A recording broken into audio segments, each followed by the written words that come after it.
Hello everyone. तो हम लोग कुछ नया स्टार्ट करने जा रहे हैं। हम लोग बुक रीडिंग करेंगे और बुक रीडिंग वो भी अलग तरीके से करेंगे ताकि आप इजीली उसको समझ सकें। ठीक है, तो हम कौन सी बुक स्टार्ट करने जा रहे हैं? ऑर्गेनिक की हम क्लेडन स्टार्ट करने जा रहे हैं।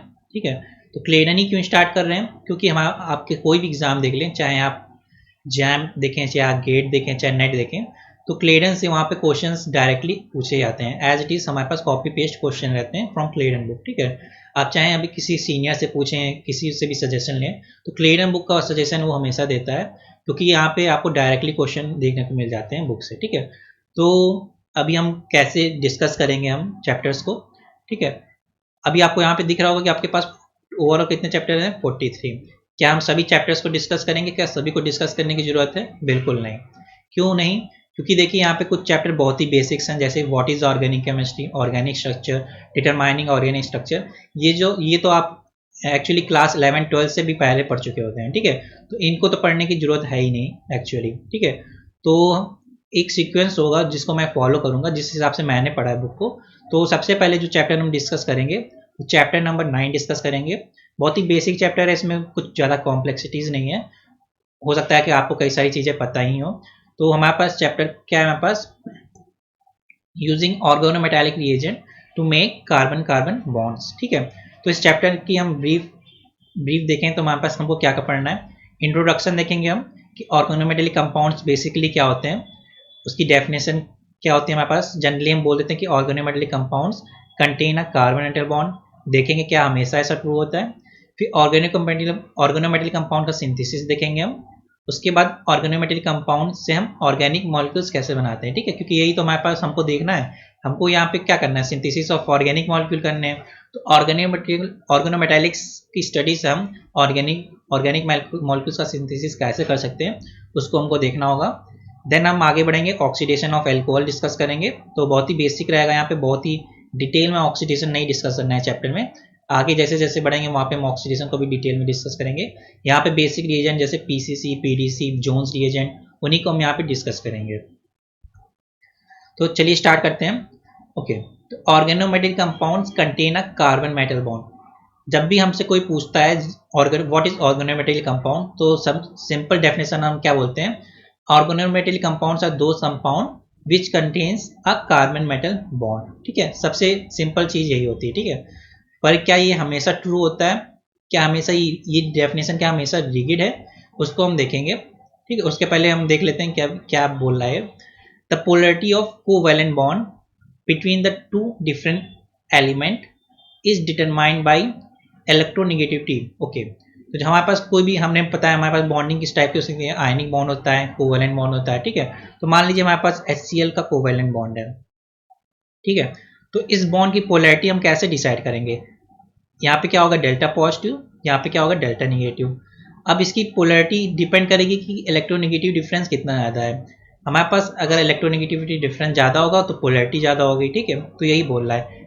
The more electronegative an element is, the more it attracts the electron density in the bond. ठीक है, तो क्लोरीन क्या हमारे पास इलेक्ट्रोनेगेटिव होता है। अगर हम फ्लोरीन की बात करें, क्लोरीन की बात करें, ब्रोमीन की बात करें, ठीक है, तो फ्लोरीन क्या है? इन सब में से सबसे ज़्यादा इलेक्ट्रोनेगेटिव है। तो फ्लोरीन क्या करेगा? इलेक्ट्रॉन डेंसिटी को अपनी तरफ हमेशा सबसे ज़्यादा पुल करना चाहेगा। ठीक है, तो हमारे पास कोवेलेंट कैरेक्टर हमारे पास मतलब कि HF में सबसे ज़्यादा आयनिक कैरेक्टर होगा, क्योंकि ये बॉन्ड इलेक्ट्रॉन की डेंसिटी को अपनी तरफ ज़्यादा पुल कर सकता है। So the greater the difference between the electronegativities, the greater the difference between the attraction of bonding electrons. ठीक है, and the more polarized the bond become, जितने ज़्यादा इलेक्ट्रोनेगेटिव डिफरेंस होगा पोलैरिटी उतनी ज़्यादा होगी, और हमारे पास ये जो यहाँ पे बॉन्ड में पोलराइजेशन है वो बढ़ता जाएगा।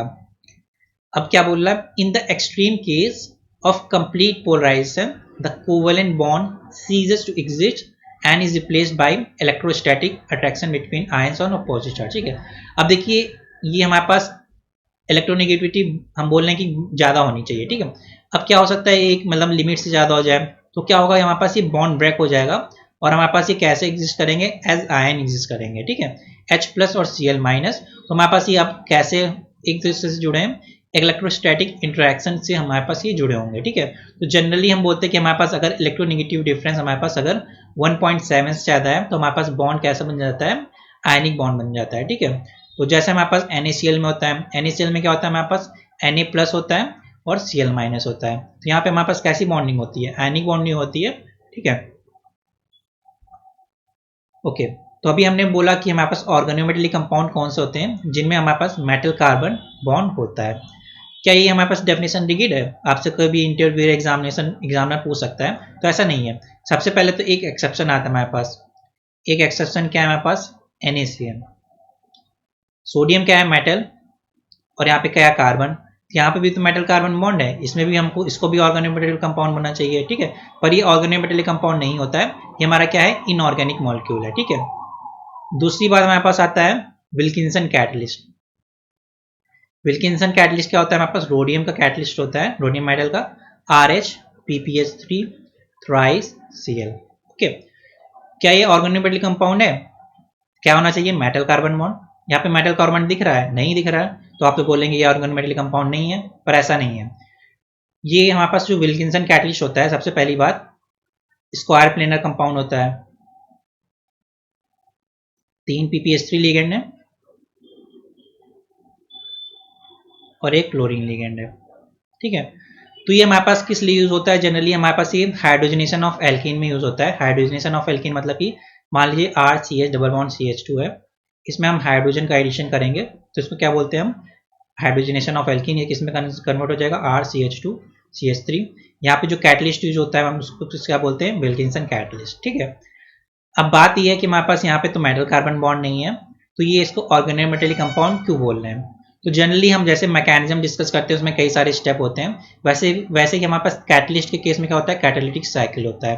तो जब कैटालिटिक साइकिल में एक स्टेप आता है कि हमारे पास एल्कीन से हमारे पास क्या बनाता है, बॉन्ड बना लेता है। मान लीजिए RCH डबल बॉन्ड CH2 है, तो ये हमारे पास एक बॉन्ड बना लेगा। उसकी डिटेल मैकेनिज्म ऑर्गेनोमेटेलिक चैप्टर में डिस्कस करेंगे।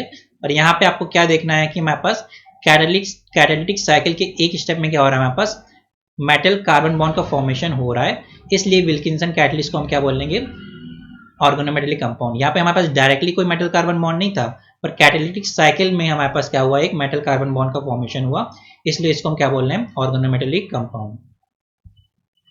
देन आगे देखते हैं हम। अब हम देखेंगे इलेक्ट्रोनेगेटिव डिफरेंस के बेसिस पे हमारे पास किस एटम पे हमारे पास पॉजिटिव चार्ज आना चाहिए, किस एटम पे नेगेटिव चार्ज आना चाहिए। उसके बाद हम MO2 थ्योरी से हम देखेंगे क्या ये हमारे पास हमेशा फॉलो हो रहा है, ठीक है, क्योंकि MO2 थ्योरी हमारे पास मोर अप्रोप्रिएट थ्योरी है इन सब कॉन्सेप्ट को डिस्कस करने के लिए। तो कार्बन की इलेक्ट्रोनेगेटिविटी कितनी होती है, 2.5, ऑक्सीजन की कितनी होती है, 3.5, ठीक है। तो इलेक्ट्रोनेगेटिव डिफरेंस है हमारे पास। मोर इलेक्ट्रोनेगेटिव कौन है, ऑक्सीजन, तो उस पर क्या चार्ज होगा हमारे पास, डेल्टा नेगेटिव। कार्बन पे क्या होगा हमारे पास, डेल्टा पॉजिटिव, ठीक है। कार्बोनिल कंपाउंड की हमने बात कर ली। अब बात आती है CH3Li की। तो यहाँ पे कार्बन की इलेक्ट्रोनेगेटिव हमने देखी अभी कितनी थी, 2.5, पर लिथियम की इलेक्ट्रोनेगेटिविटी कितनी है, 1। तो हमारे पास मोर इलेक्ट्रोनेगेटिव कौन है, कार्बन, तो यहाँ पे क्या होगा हमारे पास, डेल्टा नेगेटिव, और यहाँ पे क्या होगा हमारे पास, डेल्टा पॉजिटिव, ठीक है। तो यहाँ पे हमारे पास अब अटैक होगा तो किसका अटैक होगा, तो CH3- हमारे पास क्या है, एज अ न्यूक्लियोफाइल वर्क करेगा। ये कहाँ पे अटैक कर सकता है, positive centre, electrophilic centre, means carbonyl centre पे अटैक कर सकता है, ठीक है। ये तो हमने अभी देखा कि इलेक्ट्रोनेगेटिविटी के बेस पे हमारे पास क्या आ रहा है सीन। अब हम देखते हैं मॉलिकुलर ऑर्बिटल जो डायग्राम होता है उसके बेसिस पे। अब देखिए हमारे पास ये क्या है, हमारे पास लिथियम का ऑर्बिटल है और यहाँ पे कार्बन के ऑर्बिटल है, ठीक है।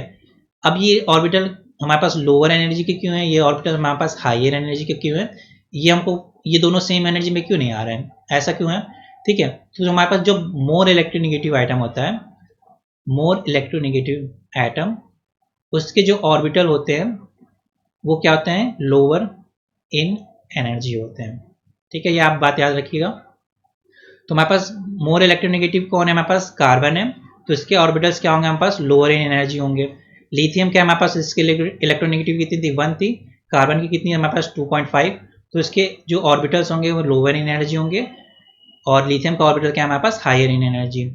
अब यहाँ पे देखिए हाइब्रिडेशन देखेंगे तो हमारे पास क्या आ रहा है, हाइब्रिडेशन 4 सिग्मा बॉन्ड है, तो 4 सिग्मा बॉन्ड पे स्टेरिक नंबर क्या हो गया हमारे पास, 4। लोन पेयर तो कोई है नहीं, तो स्टेरिक नंबर क्या हो गया, number of sigma bond plus lone pair होता है, स्टेरिक नंबर क्या हो गया, 4 हमारे पास, तो हाइब्रिडेशन क्या हो गया हमारे पास, sp3, ठीक है। अब देखिए ये हमारे पास ऑर्बिटल डायग्राम को क्या रिप्रेजेंट कर रहा है, हमारे पास 4 sp3 हाइब्रिड ऑर्बिटल हैं, ठीक है, एक CH, एक CH, एक CH और एक CLI, ठीक है। तो CLI में एक इलेक्ट्रॉन बॉन्ड होगा, इस बॉन्ड में एक इलेक्ट्रॉन होगा और लिथियम की तरफ से एक इलेक्ट्रॉन होगा, ठीक है। तो ये दोनों इलेक्ट्रॉन हमारे पास कहाँ पे जा रहे हैं, सिग्मा बॉन्डिंग, और एक सिग्मा एक एंटी बॉन्डिंग है। इसको क्या बोलते हैं हम, होमो हाईएस्ट और ऑर्बिटल मॉलिक्यूलर डायग्राम ऑर्बिटल, और ये क्या हमारे पास लोवेस्ट अनऑक्यूपाइड मॉलिक्यूलर ऑर्बिटल, ठीक है। तो हमारे पास देखिए एक इलेक्ट्रॉन ये कौन सा है, हमारे पास जो कार्बन लिथियम बॉन्ड का है इलेक्ट्रॉन वो है, और ये हमारे पास क्या है, लिथियम का ऑर्बिटल क्या होता है 1s2 2s1। तो 2s ऑर्बिटल में एक इलेक्ट्रॉन है, वहां से एक इलेक्ट्रॉन आ गया, दोनों कहाँ गए हमारे पास बॉन्डिंग में, और ये 3 इलेक्ट्रॉन हमारे पास कहाँ पे इन्वॉल्व है, ये जो कार्बन CH बॉन्ड है उसमें इन्वॉल्व है, ठीक है। अब यहाँ पे कंक्लूजन क्या निकल रहा है, देखिए अब ये जो इलेक्ट्रॉन डेंसिटी है वो किसके क्लोज है, ये जो कार्बन वाले sp3 हाइब्रिड ऑर्बिटल है, कार्बन वाला जो बॉन्ड है कार्बन सेंटर के क्लोज है, ना कि हमारे पास लिथियम के क्लोज है, ठीक है। तो हमारे पास जो इलेक्ट्रॉन डेंसिटी कंसंट्रेटेड होगी वो कहाँ पे कंसंट्रेटेड होगी, कार्बन सेंटर पे, इसीलिए हमारे पास CH3 पे क्या है माइनस है और लिथियम पे हमारे पास क्या है पॉजिटिव चार्ज है, ठीक है। तो अभी हमने क्या देखा, इलेक्ट्रोनेगेटिव डिफरेंस के बेसिस पे, और फिर हमने देखा मॉलिक्यूलर ऑर्बिटल थ्योरी क्या उसको फॉलो कर लिया ही नहीं। अब देखिए बहुत ही बेसिक प्रॉब्लम्स है, हमारे पास देखिए कार्बोनिल कंपाउंड है, साइक्लोहेक्सेनोन है, और हमारे पास क्या है आर एल आई है, ठीक है, आर एल आई, आर क्या हमारे पास एल्किल चेन है, तो आर पे क्या होगा हमारे पास आर माइनस, लिथियम पे क्या होगा हमारे पास एल आई प्लस, ठीक है। तो हमारे पास अभी हमने देखा कि कार्बोनिल सेंटर पे क्या है हमारे पास डेल्टा पॉजिटिव, यहाँ पे क्या है डेल्टा नेगेटिव, आर पे क्या है माइनस, लिथियम पे क्या है प्लस, ठीक है। तो आर माइनस कार्बोनिल सेंटर पे अटैक करेगा यहाँ पे हमारे पास, क्योंकि यहाँ पे पॉजिटिव चार्ज है, तो यहाँ पे हमारे पास क्या आ जाएगा एक न्यू कार्बन कार्बन बॉन्ड, और यहाँ पे O माइनस होगा जो कि प्रोटोनेशन के बाद क्या हो जाएगा OH, ठीक है। तो हमारे पास किस हिसाब से रिएक्शन हो रही है, ठीक है। तो यहाँ पे मान लीजिए R माइनस अटैक करेगा, तो हमारे पास ये क्या हो जाएगा O माइनस, और यहाँ पे क्या आ जाएगा R, carbon double bond break हो जाएगा, फिर O माइनस क्या होगा सेकेंड स्टेप में H प्लस ले लेगा, तो वहाँ पे क्या हो जाएगा OH हो जाएगा, ठीक है। ये तो हमारे पास फर्स्ट रिएक्शन हो गई। दूसरी रिएक्शन में क्या है हमारे पास बेंजल्डिहाइड है और हमारे पास आर एल आई है, तो यहाँ पे क्या होगा CH2 double bond CH2 minus, ठीक है। अब इसका अटैक होगा हमारे पास कार्बोनिल सेंटर पर, O पे क्या आ जाएगा माइनस, फिर माइनस चार्ज क्या करेगा H प्लस ले लेगा, हमारे पास सेकेंड स्टेप में हमारे पास क्या है वर्कअप है, तो हमारे पास प्रोटोनेशन हो जाएगा O माइनस का, ठीक है। हमारे पास क्या हो रहा है, हमारे पास carbon double bond oxygen break हो रहा है, सिग्मा बॉन्ड में कन्वर्ट हो जा रहा है, और हमारे पास एक नया नया कार्बन बॉन्ड फॉर्मेशन हो रहा है, ठीक है।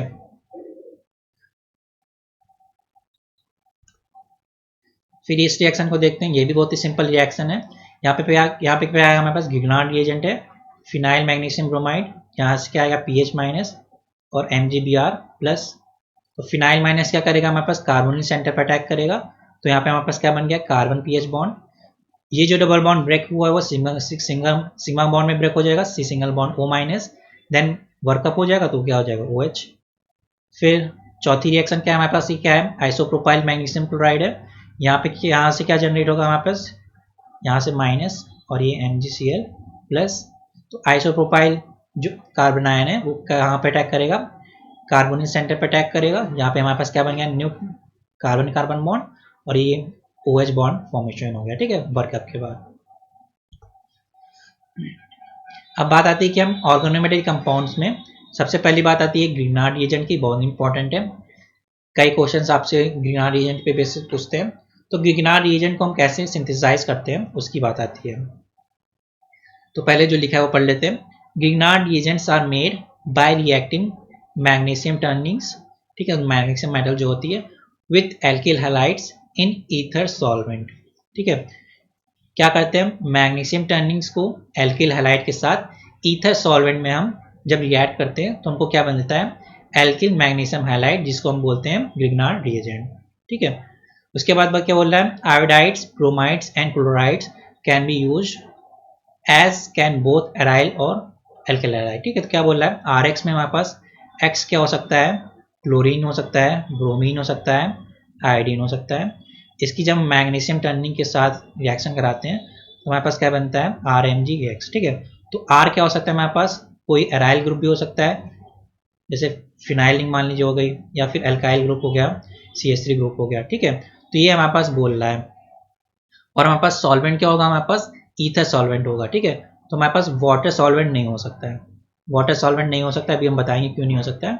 हम ईथर सॉल्वेंट लेंगे।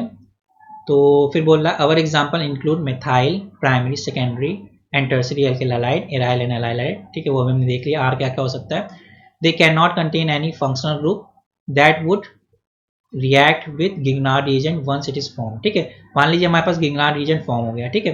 तो गिगनार्ड रिएजेंट में R माइनस क्या हो सकता है, एज अ न्यूक्लियोफाइल भी वर्क कर सकता है और एज अ बेस भी वर्क कर सकता है, ठीक है।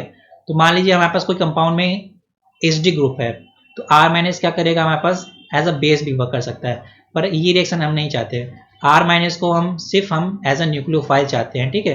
तो हमको क्या करना पड़ेगा, या तो उस कंपाउंड में HD ग्रुप हो ही ना, ऐसा फंक्शनल ग्रुप हो ही ना जो हमारे पास HD कैरेक्टर दिखा, जैसे मान लीजिए COH हो या OH हो, या फिर हमको क्या करना पड़ेगा, इनको प्रोटेक्शन करना पड़ेगा, ठीक है। वो हम आगे चैप्टर्स में देखेंगे, how do we protect the functional groups, ठीक है।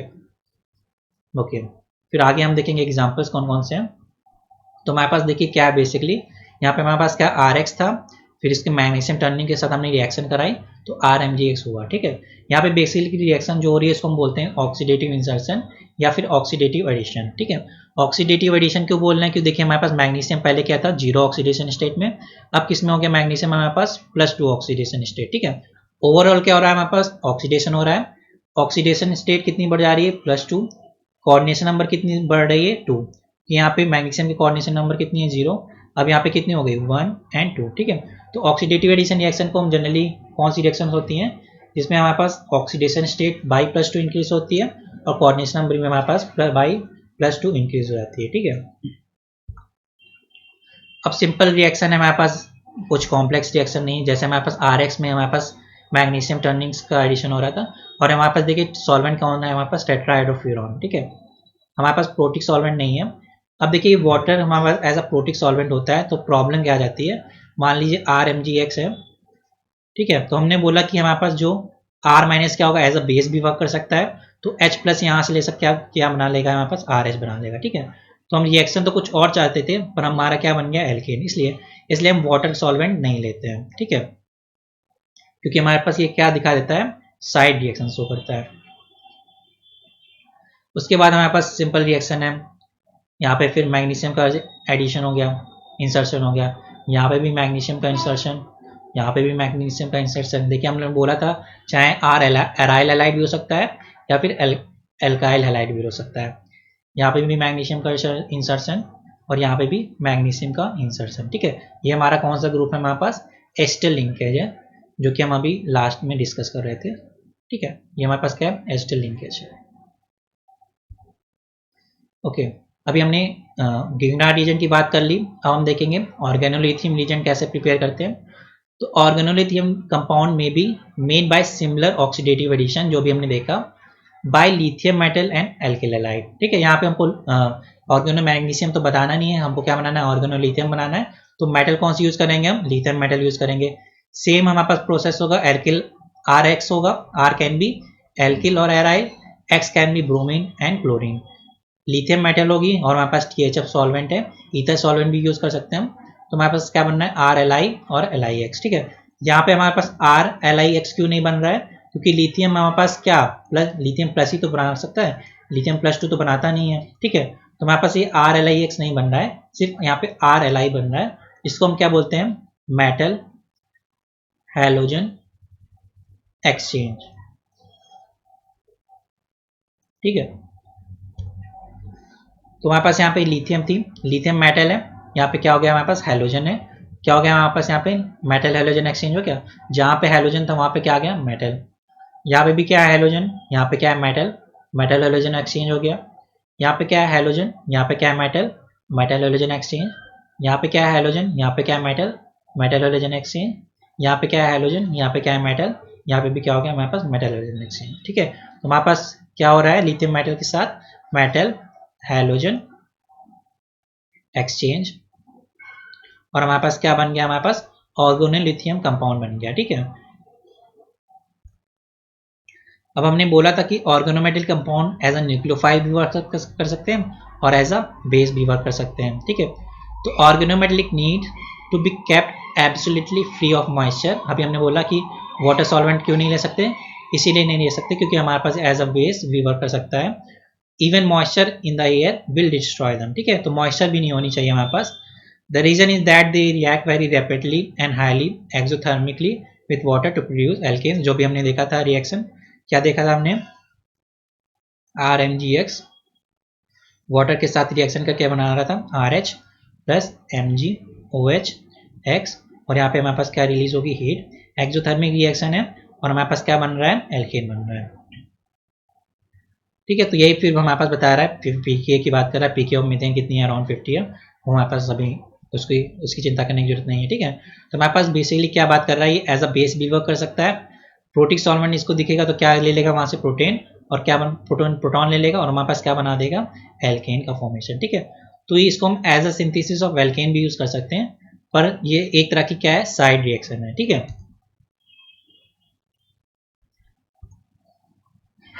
ओके, तो हमारे पास कुछ रिएक्शंस होती हैं, जैसे हमारे पास मान लीजिए क्या है, मीथेन है, इसकी वाटर के साथ रिएक्शन करा दी, तो हमारे पास इक्विलिब्रियम किस डायरेक्शन में फेवरेबल है।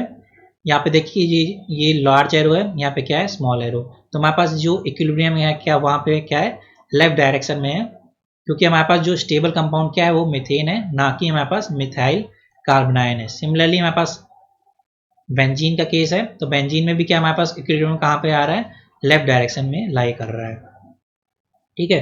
तो हमारे पास हमेशा कहीं भी अगर हमारे पास pH माइनस होगा, अगर इसको H प्लस दिख गया तो ये हमेशा क्या चाहेगा, ये हमेशा क्या चाहेगा, मेथेन मतलब कि बेंजीन बनाना या एल्केन बनाना, ठीक है।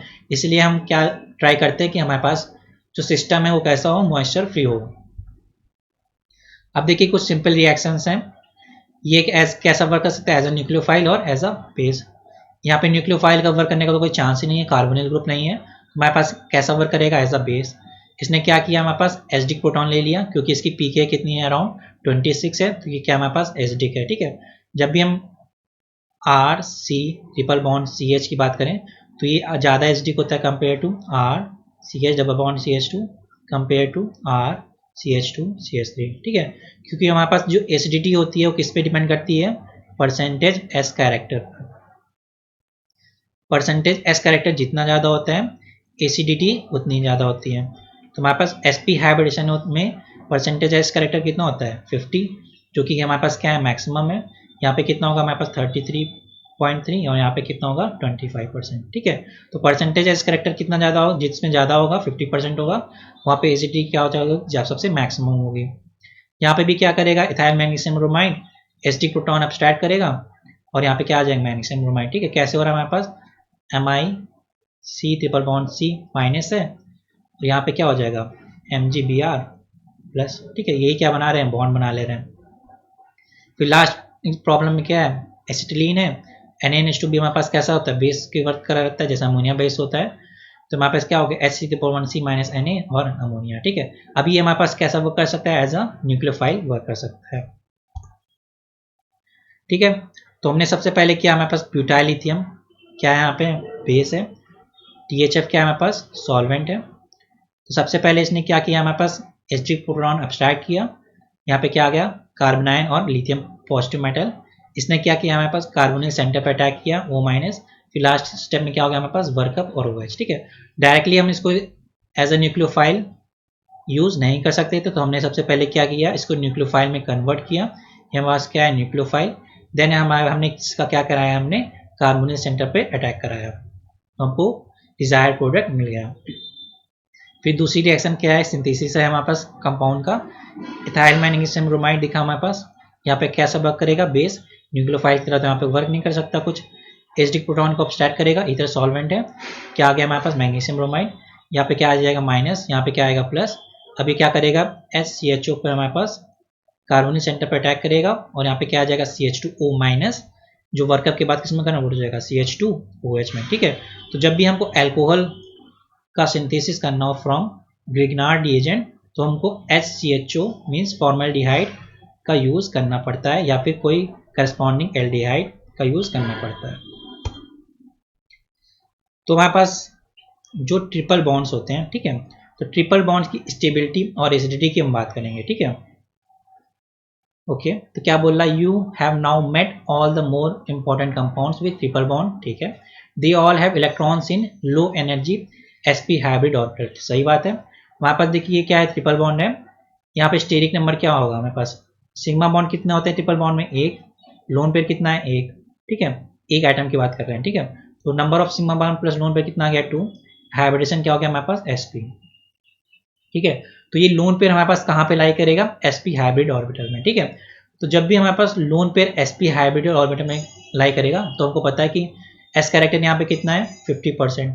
अब जितना ज़्यादा s कैरेक्टर होगा वहाँ पे क्या होगा हमारे पास, न्यूक्लियस क्या करेगा, इलेक्ट्रॉन्स को अपनी तरफ पुल करेगा, ठीक है, इलेक्ट्रॉन को जितनी ज़्यादा पुल करेगा तो इलेक्ट्रॉन के डोनेशन क्या हो जाएगा हमारे पास, रिस्ट्रिक्ट हो जाएगा, ठीक है, तो यही बोलना है हमारे पास 50% s कैरेक्टर है, क्योंकि हमारे पास जो लोन पेयर है वहाँ कहाँ पर है, sp हाइब्रिड ऑर्बिटल है, ना कि sp2 या sp3 में है।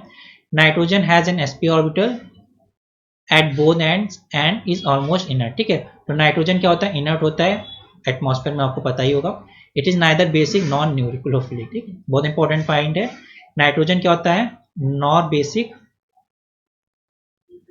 नॉर न्यूक्लियोफिलिक, ठीक है, ना ही एज अ बेस वर्क कर सकता है, ना ही न्यूक्लियोफाइल कर सकता है, एज अ वर्क कर सकता है, इसलिए क्या होता है हमारे पास इनर्ट होता है, ठीक है, क्योंकि क्यों इनर्ट है, क्योंकि हमारे पास लोन पेयर कहाँ पर है, sp हाइब्रिड ऑर्बिटल में है, जहाँ पे ये बहुत ही स्ट्रॉन्ग फोर्स से अट्रैक्ट हो रहा है, ठीक है, इसलिए क्या होगा हमारे पास अंडर डोनेशन जा नहीं सकता, ठीक है, ओके। अब मान लीजिए हमारे पास HCNO, तो यहाँ पे भी क्या हमारे पास lone pair sp hybrid orbital में होगा, sp ऑर्बिटल में तब होगा जब हमारे पास H प्लस का प्रोटॉन का रिमूवल हो जाए, ठीक है, तो यहाँ पे हमारे पास क्या आ जाएगा, लोन पेयर के साथ माइनस चार्ज है, ठीक है, अब ये एज अ न्यूक्लियोफाइल वर्क कर सकता है, क्योंकि हमारे पास क्या आ गया, हमारे पास निगेटिव चार्ज आ गया, ठीक है, और यहाँ पे हमारे पास HCN की pK कितनी होती है 10, तो हम प्रोटॉन को इजिली रिमूव भी कर सकते हैं, बहुत ही स्ट्रॉन्ग बेस की जरूरत नहीं है, जनरली NaNH2 से हमारे पास काम हो जाएगा, ठीक है, ओके, तो ये इसको हम एज अ न्यूक्लियोफाइल साइनाइड आयनाइन को न्यूक्लियोफाइल वर्क कर सकते हैं, कई रिएक्शन होती हैं, जैसे हमारे पास कार्बोनिल कंपाउंड की रिएक्शन है, तो यहाँ पे हम CN माइनस रिएक्शन कराते हैं, आफ्टर वर्क कब क्या होता है RCOH और R, ये हमारे पास क्या आता है साइनोहाइड्रिन, ठीक है, तो इस टाइप की रिएक्शन में हम CN माइनस का यूज़ कर सकते हैं, ठीक है, और एक रिएक्शन मुझे और याद आ रही है कि जनरल जब हमारे पास हम एक्सप्लोसिव की बात करते हैं, एक्सप्लोसिव कंपाउंड्स की, जैसे मान लीजिए TNT ट्राई नाइट्रोटोलिन, ठीक है, तो ट्राई नाइट्रोटोलिन में हमारे पास क्या ग्रुप होते हैं, नाइट्रो ग्रुप होते हैं, ठीक है, तो नाइट्रो ग्रुप क्या होते हैं, अनस्टेबल होते हैं, और ये हमारे पास स्टेबल कंपाउंड जैसे नाइट्रोजन में हमारे पास कन्वर्ट होना चाहिए कर जाते हैं, ठीक है, नाइट्रोजन स्टेबल क्योंकि यहाँ पे ट्रिपल बॉन्ड है, अनरिएक्टिव है, जबकि नाइट्रोजन में क्या है, नाइट्रोजन ऑक्सीजन बॉन्ड है, जो कि क्या होता है अनस्टेबल होता है जनरली, तो हमारे पास क्या होता है, ये अनस्टेबल कंपाउंड स्टेबल कंपाउंड में कन्वर्ट होता है और बहुत ही ज़्यादा हीट और एनर्जी को रिलीज करता है, ठीक है, तो हमारे पास जो ये रिएक्शन होती है हाईली एक्सोथर्मिक होती है और बहुत ही ज़्यादा एनर्जी रिलीज होती है, ठीक है, तो अभी इस लेक्चर में हम इतना ही डिस्कस करेंगे, इसके आगे की बातें हम अगले लेक्चर में डिस्कस करेंगे, ठीक है, तो हमने अभी क्या क्या डिस्कस किया, ऑर्गेनोमेटेलिक कंपाउंड्स क्या क्या होते हैं, हमने देखा कि जनरल डेफिनेशन क्या होती है कि ऑर्गेनोमेटेलिक कंपाउंड्स में हमारे पास क्या होता है, एक मेटल कार्बन बॉन्ड होता है, ठीक है, फिर हमने देखा कि ये डेफिनेशन बहुत ही रिगिड है, नहीं रिगिड है, क्योंकि हमने देखा कि NaCN में मेटल कार्बन बॉन्ड है, फिर भी इसको हम ऑर्गेनोमेटेलिक कंपाउंड नहीं बोल रहे हैं, इसको हम कौन सा कंपाउंड बोलते हैं, एक इनऑर्गेनिक कंपाउंड है, सोडियम साइनाइड क्या है, एक इनऑर्गेनिक कंपाउंड है। फिर हमने देखा कि विल्किंसन कैटलिस्ट कहाँ पे यूज होता है, हाइड्रोजनेशन ऑफ एल्कीन, जहाँ पे हमको एल्कीन से एल्केन का कन्वर्जन करना होता है, वहाँ पे हम क्या यूज करते हैं, विल्किंसन कैटलिस्ट, वहाँ पे देखें हमने कि हमारे पास क्या था, रोडियम मेटल था और वहाँ पे कोई भी मेटल कार्बन बॉन्ड नहीं था, ठीक है, मेटल कार्बन बॉन्ड नहीं भी था फिर भी हम इसको ऑर्गेनोमेटेलिक कंपाउंड बोल रहे थे, क्यों बोल रहे थे, क्योंकि यहाँ पे हम जब भी एक कैटालिटिक साइकिल का डिस्कस करेंगे तो वहाँ पे कैटालिटिक साइकिल में एक स्टेप होता है एडिशन ऑफ एल्कीन, वहाँ पे क्या होता है हमारे पास एल्कीन रोडियम मेटल से एक बॉन्ड बनाती है, जिसमें हमारे पास एक मेटल कार्बन बॉन्ड का फॉर्मेशन हो रहा है, जो कि ऑर्गेनोमेटेलिक कंपाउंड होने की डेफिनेशन को फॉलो कर रहा है, ठीक है, इसलिए हमारे पास विल्किंसन कैटलिस्ट क्या है, हमारे पास एक ऑर्गेनोमेटेलिक कंपाउंड है, ठीक है, तो इस तरह की प्रॉब्लम्स आपसे मतलब कि MCQ क्वेश्चन में पूछ ली जा सकती है, आपको 4 ऑप्शन दिए जाएंगे और आपसे पूछ लेगा कि which of the following is an organometallic compound, ठीक है, तो वहाँ पे आपको ये बताना होगा। उसके बाद हमने देखा कि हमारे पास कार्बोनिलिक कंपाउंड में और ऑर्गेनोलिथियम कंपाउंड में हमारे पास इलेक्ट्रोनेगेटिविटी क्या होती है, और इसके बेसिस पे हमने देखा कि कौन न्यूक्लियोफाइल कौन एज इलेक्ट्रोफाइल वर्क करेगा। उसको हमने MOT थ्योरी के बेसिस पे देखा कि हमारे पास कार्बन सेंटर पे इलेक्ट्रॉन डेंसिटी क्यों हमारे पास मोर कंसंट्रेटेड थी, ठीक है। उसके बाद हमने कुछ रिएक्शन देखी, बहुत ही बेसिक रिएक्शन जो हमारे पास कार्बोनिल कंपाउंड की ऑर्गेनोलिथियम से रिएक्शन थी। फिर हमने देखा कि ग्रिनार्ड रीजन एज अ न्यूक्लियोफाइल भी वर्क कर सकता है और एज अ बेस भी वर्क कर सकता है।